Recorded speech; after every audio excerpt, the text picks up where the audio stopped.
Hello ಸ್ನೇಹಿತರೆ, ಸಿದ್ದರಾಮಯ್ಯ ಅವರನ್ನ ಕಡೆಗಣಿಸಿದ್ರೆ ಅಹಿಂದ ಹೊಡೆತದ ಭೀತಿ ಹೈಕಮಾಂಡ್ಗೂ ಇದೆ. 2028ಕ್ಕೆ ಡಿಕೆ ಶಿವಕುಮಾರ್ ಅವರು ಮಾಸ್ಟರ್ ಪ್ಲಾನ್ ಅನ್ನ ರೆಡಿ ಮಾಡಿಟ್ಕೊಂಡಿದ್ದಾರೆ.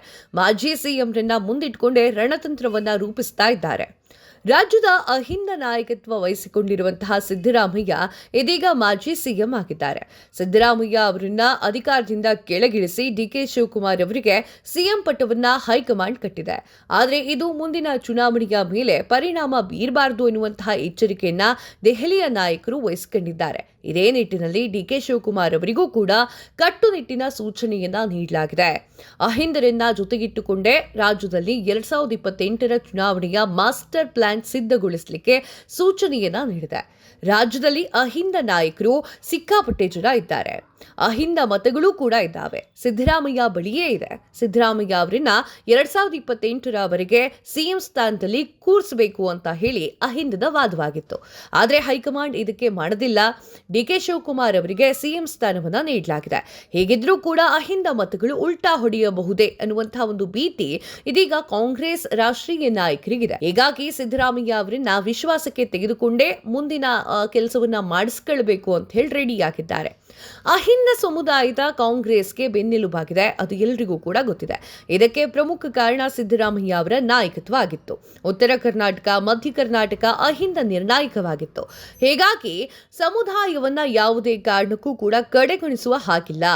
ಲಿಂಗಾಯತ ಸಮುದಾಯ ಬಿಜೆಪಿಗೆ ಬೆನ್ನೆಲುಬಾಗಿ ನಿಂತರೆ ಒಕ್ಕಲಿಗ ಸಮುದಾಯ ಜೆಡಿಎಸ್ ಹಿಡಿತದಲ್ಲಿದೆ. ಹೀಗಾಗಿ ಅಹಿಂದ ಮತಗಳು ಚದರಿ ಹೋಗದಂತೆ ಎಚ್ಚರಿಕೆಯನ್ನ ವಹಿಸಬೇಕು ಅಂತ ಹೇಳಿ ಡಿಕೆ ಶಿವಕುಮಾರ್ ಅವರಿಗೆ ಹೇಳಲಾಗಿದೆ. ಡಿಕೆ ಶಿವಕುಮಾರ್ ಅವರು ರಣತಂತ್ರವನ್ನ ರೂಪಿಸಿದ್ದಾರೆ. 2028ಕ್ಕೆ ಈಗಾಗಲೇ ಸಿದ್ಧತೆ ಇದೆ. ಡಿಕೆ ಶಿವಕುಮಾರ್ ಅವರಿಗೆ ಸಿಎಂ ಸ್ಥಾನ ನೀಡಿರುವಂತಹ ಹೈಕಮಾಂಡ್ 2028ರ ಟಾರ್ಗೆಟ್ ಅನ್ನ ನೀಡಿದೆ. ಹೀಗಾಗಿ ಡಿಕೆ ಶಿವಕುಮಾರ್ ಈಗಾಗಲೇ ಎಚ್ಚರಿಕೆ ಹೆಜ್ಜೆಯನ್ನ ಇಡ್ತಾ ಇದ್ದಾರೆ. ಈ ನಡುವೆ ಕೆಪಿಸಿಸಿ ಅಧ್ಯಕ್ಷ ಸ್ಥಾನ ಹಿಂದುಳಿದ ವರ್ಗಕ್ಕೆ ನೀಡಲಾಗಿದೆ. ಡಿಸಿಎಂ ಸ್ಥಾನ ಹಾಗೂ ಗೃಹ ಇಲಾಖೆ ದಲಿತ ಸಮುದಾಯದ ನಾಯಕರಿಗೆ ನೀಡಲಾಗಿದೆ. ಈ ಮೂಲಕ ಹೈಕಮಾಂಡ್ ಅಧಿಕಾರ ಹಂಚಿಕೆಯ ಸಂದರ್ಭದಲ್ಲಿ ಎಚ್ಚರಿಕೆ ಹೆಜ್ಜೆಯನ್ನ ಇಟ್ಟಿದೆ. ಆದರೆ ಮುಸ್ಲಿಮರಿಗೆ ಕೇವಲ ಒಂದು ಸಚಿವ ಸ್ಥಾನಕ್ಕಷ್ಟೇ ಮೀಸಲಾಗಿದೆ. ಇದೀಗ ಸಚಿವ ಸಂಪುಟ ವಿಸ್ತರಣೆಯ ಸಂದರ್ಭದಲ್ಲೂ ಕೂಡ ಹೈಕಮಾಂಡ್ ನಾಯಕರು ಈ ಬಗ್ಗೆ ಅಳೆದು ತೂಗಿ ಎಚ್ಚರಿಕೆಯಿಂದ ಹೆಜ್ಜೆ ಇಡ್ತಾ ಇದ್ದಾರೆ. ಸಿದ್ದರಾಮಯ್ಯ ಅವರನ್ನ ಅಧಿಕಾರ ಹಸ್ತಾಂತರ ಸಂದರ್ಭದಲ್ಲಿ ಕಡೆಗಣಿಸಲಾಗಿದೆ ಎನ್ನುವಂತಹ ಒಂದು ಸಂದೇಶ ಹೊರಬಾರದಂತೆ ಎಚ್ಚರಿಕೆಯನ್ನ ಅನುಸರಿಸಬೇಕಾಗಿದೆ. ಇದು ಕಾಂಗ್ರೆಸ್ ಪಕ್ಷದ ರಾಷ್ಟ್ರೀಯ ನಾಯಕರ ಮುಂದೆ ಇರುವಂತಹ ಸವಾಲಾಗಿದೆ. ಹೀಗಾಗಿ ಮಾಜಿ ಸಿಎಂ ಸಿದ್ದರಾಮಯ್ಯ ಅವರನ್ನ ವಿಶ್ವಾಸಕ್ಕೆ ತೆಗೆದುಕೊಂಡೇ ಮುಂದಿನ ಚುನಾವಣೆ ಎದುರಿಸಲಿಕ್ಕೆ ಪ್ಲಾನ್ ಅನ್ನ ಮಾಡ್ತಾ ಇದ್ದಾರೆ. ನಾಯಕತ್ವ ಬದಲಾವಣೆಯ ಹಿನ್ನೆಲೆಯಲ್ಲಿ ಅಹಿಂದ ಮತಗಳು ಕೈ ತಪ್ಪಬಹುದು ಅನ್ನುವಂತಹ ಒಂದು ಆತಂಕ ಎಲ್ಲರಲ್ಲೂ ಕೂಡ ಇದೆ.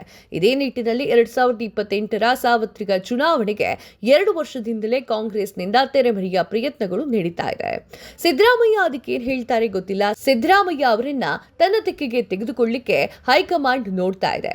ರಾಷ್ಟ್ರಕ್ಕೂ ಬರೋದಿಲ್ಲ ಅಂತ ಹೇಳಿ ಸಿದ್ದರಾಮಯ್ಯ ಕಡ್ಡಿ ಮುರಿದಂಗೆ ಹೇಳಿದ್ದಾಯ್ತು. ಈಗ ಸಿದ್ದರಾಮಯ್ಯ ಅವರನ್ನ ಮನವೊಲಿಸಲಿಕ್ಕೆ ಏನ್ ಮಾಡ್ತಾರೆ ಕಾದ್ ನೋಡ್ಬೇಕಾಗಿದೆ.